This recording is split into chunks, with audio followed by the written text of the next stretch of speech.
भगवत पुराण कथा अष्टम स्कंद 5वां अध्याय। नमस्कार दोस्तों, यदि आप हमारे चैनल पर न्यू हैं तो चैनल को सब्सक्राइब कर लीजिएगा। बेल आइकन को प्रेस करके कमेंट बॉक्स में जय श्री हरिकृष्ण जय श्री विष्णु अवश्य लिखिएगा।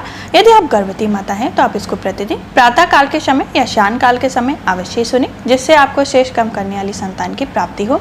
जैसे संतान की आप कामना करते हैं, श्री हरि विष्णु की कृपा से आपको वैसी संतान की प्राप्ति हो। यदि आप हमारे चैनल पर न्यू हैं और आप इसको सुन रहे हैं तो आप इसको प्रथम स्कंद से अवश्य सुनें, जिससे आपको इसका पूरा सार समझ में आए, इसका पूरा फल प्राप्त हो। आपकी कोई भी मनोकामना है, उस मनोकामना को लेकर इसको सच्चे मन के संग अवश्य ही सुने। आपकी समस्त मनोकामनाएं श्री हरि विष्णु की कृपा से अवश्य ही पूरी होगी। हमारा 5वां अध्याय जो यहाँ से प्रारंभ होता है। जय श्री हरिकृष्ण। देवताओं का ब्रह्मा जी के पास जाना और ब्रह्मकृत भगवान की स्तुति। श्री सुखदेव जी कहते हैं, परीक्षित, भगवान की यह गजेंद्र मोक्ष की पवित्र लीला समस्त पापों का नाश करने वाली है। इसे मैंने तुम्हें सुना दिया। अब रैवत मानवता की कथा सुनो। 5वें मनु का नाम था रैवत। वे चौथे मनु तामस के सगे भाई थे। उनके अर्जुन, बलि, विंध्य आदि कई पुत्र थे। उस मानवता में इंद्र का नाम था विभु और भूत्रय आदि देवता के प्रधान गण थे। परीक्षित, उस समय रोमा, विदेशिरा, ऊर्ध्वबाहु आदि सप्त ऋषि थे। उन्होंने शुभ्र ऋषि की पत्नी का नाम था विकुंठा। उन्हीं के गर्भ से बैकुंठ नाम श्रेष्ठ देवता के साथ अपने अंश से स्वयं भगवान ने बैकुंठ नामक अवतार धारण किया। उन्हीं ने लक्ष्मी देवी की प्रार्थना से उनको प्रसन्न करने के लिए बैकुंठ धाम की रचना की थी। वह लोक समस्त लोकों में श्रेष्ठ है। उन बैकुंठ नाथ के कल्याण में गुण और प्रभाव का वर्णन मैं संक्षेप में 3रे स्कंद में कर चुका हूँ। भगवान विष्णु के संपूर्ण गुणों का वर्णन तो वह करें जिसके पृथ्वी के परमाणु की गिनती कर ली हो। छठे मनु चक्षु के पुत्र चक्षु थे। उनके पूर्व पुरुष सुदुम आदि कई पुत्र थे।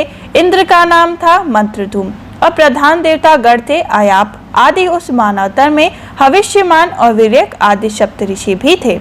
राजा परीक्षित ने पूछा, भगवान ने क्षीरसागर का मंथन कैसे किया? उन्होंने कच्छप रूप धारण करके किस कारण और किस उद्देश्य से मंदराचल को अपनी पीठ पर धारण किया? देवताओं को उस समय अमृत कैसे मिला और वे कौन कौन सी वस्तुएं समुद्र से निकाली? भगवान की यह लीला बड़ी अद्भुत है। आप कृपा करके अवश्य ही सुनाएं। आप भक्तवत्सल भगवान की महिमा का जो वर्णन करते हैं तो ही तो मेरा हृदय आप उसको और भी सुनने के लिए उत्सुक होता जाता है। अघाने का नाम ही नहीं ले रहा। क्यों ना हो, बहुत दिनों से यह संसार की ज्वालाओं से जलता जा रहा है। सूत जी कहते हैं, सोनाक ऋषियों के भगवान श्री सुखदेव ने राजा परीक्षित के प्रश्न का अभिनंदन करते हुए भगवान के समुद्र मंथन लीलाओं का वर्णन आरंभ किया। श्री सुखदेव जी ने कहा, परीक्षित, जिस समय यह बात है कि उस समय असुरों ने अपने तीखे शास्त्रों और देवताओं को पराजित कर दिया। उस युद्ध में बहुतों के प्राणों पर भी बनाई। वे रणभूमि में गिरकर फिर उठ ना सके। दुर्वासा के शाप से तीनों लोग और स्वयं इंद्र भी श्रीहीन हो गए थे। यहाँ तक कि यज्ञशाला धर्म कर्म भी लोप हो गया। यह सब दुर्दशा देखकर इंद्र, वरुण आदि देवताओं ने आपस में बहुत कुछ सोचा विचारा, परंतु अपने विचारों से वे किसी भी निश्चय पर नहीं पहुंच सके। तब वे सबके सब सिमेरु के शिखर पर स्थित ब्रह्मा जी की सभा में गए और वहां उन लोगों ने बड़ी ही नम्रता से ब्रह्मा जी की सेवा में अपनी परिस्थिति का विस्तृत विवरण उपस्थित किया। ब्रह्मा ने स्वयं देखा कि इंद्र, वायु आदि देवता श्रीहीन एक शक्तिहीन हो गए और लोगों की परिस्थिति बड़ी विकट और संकटग्रस्त हो गई है। असुर इसके विपरीत फल फूल रहे हैं। सामर्थ्य ब्रह्मा जी ने अपना मन एकाग्र करके परम पुरुष भगवान का स्मरण किया। फिर थोड़ी देर रुककर प्रफुल्लित मुख से देवताओं को संबोधित करते हुए कहा, देवताओं, मैं शंकर जी से तुम लोगों के तथा असुर, दैत्य, मनुष्य, पशु पक्षी, वृक्ष और स्वदेश आदि समस्त प्राणों जिनके विराट रूप के अत्यंत स्वलंबित स्वल्प अंश से रचे गए हैं, हम लोग उन अविनाशी प्रभु की ही शरण ग्रहण करें। यद्यपि उनकी दृष्टि में न कोई वध का पात्र है और न रक्षा का। उनके लिए न तो कोई उपेक्षणी है और न कोई आदर का पात्री है। फिर भी सृष्टि की स्थिति और पल्ले के लिए समय समय पर वे रजोगुण, सतगुण और तमोगुण स्वीकार किया करते हैं। उन्होंने समय प्रवीणों के कल्याण के लिए सद्गुण को स्वीकार कर रखा है। इसलिए यह जगत की स्थिति और रक्षा का अवसर, अतः हम सब उनकी जगत गुरु परमात्मा की शरण ग्रहण करें। वे देवताओं के प्रिय हैं और देवता उनके प्रिय हैं। इसलिए हम निज जनों वे अवश्य ही कल्याण करेंगी। श्री शुकदेव जी कहते हैं, परीक्षित, देवताओं ने यह कहकर ब्रह्मा जी को साथ लेकर भगवान अजित के निज धाम वैकुंठ में गए। वह धाम तमोमयी प्रकृति से परे थे। इन लोगों ने भगवान के स्वरूप और धाम के संबंध में पहले से ही बहुत कुछ सुन रखा था, परंतु वहां जाने पर लोगों को कुछ दिखाई न पड़ा। इसलिए ब्रह्मा जी एकाग्र मन से वेदवाणी के द्वारा भगवान की स्तुति करने लगे। भगवान, आप निर्विकार, सत्य, अनंत, आदि पुरुष, सबके हृदय में अंतर्यामी रूप से विराजमान, अखंड एवं अंतर्ध्यान रहने वाले, मन जहाँ तहाँ जाता है वहाँ वहाँ आप पहले ही विद्यमान रहते हैं। वाणी आपका निरूपण नहीं कर सकती। आप समस्त देवताओं के आराधनीय और स्वयं प्रकाश हैं। हम सब आपके चरणों में नमस्कार करते हैं। आप प्राण, मन, बुद्धि और अहंकार के ज्ञाता हैं। इंद्रियां और उनके विषय दोनों ही आपके द्वारा प्रकाशित होते हैं। अज्ञान आपका स्पर्श नहीं कर सकता। प्रकृति के विकार, मरने जीने वाले शरीर से भी आप रहित हैं। जीव के दोनों पक्ष, अविद्या विद्या आप में बिल्कुल ही नहीं। आप अविनाशी और सुख स्वरूप हैं। सतयुग, त्रेता और द्वापर में आप प्रकट रूप से विराजमान रहते हैं। हम सब आपकी शरण ग्रहण करते हैं।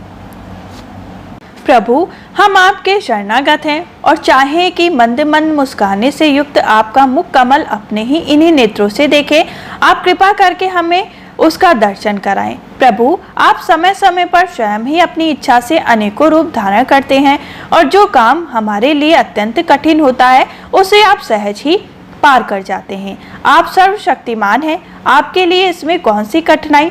विषयों के लोभ में पड़कर जो देह अभिमानी दुख भोग रहे हैं, उन्हें कर्म करने में परिश्रम और क्लेश तो बहुत अधिक होता, परंतु फल बहुत कम मिलता। अधिकांश तो उनके विफलता ही हाथ लगती है, परंतु जो कर्म आपको समर्पित किए जाते हैं उनके करने के समय ही परम सुख मिलता है। वे स्वयं फल स्वरूप ही हैं। भगवान को समर्पित किया हुआ छोटे से छोटा कर्म अभ्यास भी कभी विफल नहीं होता, क्योंकि भगवान जीव के परम हितैषी, परम प्रियतम और आत्मा ही है। जैसे वृक्ष की जड़ को पानी खींचता है, उसकी बड़ी बड़ी शाखाएं और छोटी छोटी डालियों को भी सींचता है, वैसे ही सर्वात्मा भगवान की आराधना संपूर्ण प्राणियों की ओर अपनी भी आराधना ही है, जो तीनों काल और उससे भी परे भी एक रस स्थित है, जिनकी लीलाओं का रहस्य तर्क वितर्क पड़े हैं, जो स्वयं गुणों से परे रहकर भी सब गुणों के स्वामी हैं तथा इस समय सद्गुण में स्थित है। ऐसे आपको हम बार बार नमस्कार करते हैं। इस प्रकार हमारा पंचम अध्याय भी संपन्न हुआ। हम आपको मिलेंगे छठे अध्याय में, जिसमें देवताओं और दैत्यों का मिलकर समुद्र मंथन के लिए उद्योग करने का वर्णन किया जाएगा। अगर आप हमारे चैनल पे न्यू हैं तो चैनल को सब्सक्राइब करके कमेंट बॉक्स में जय श्री हरिकृष्ण, जय श्री विष्णु अवश्य लिखेगा।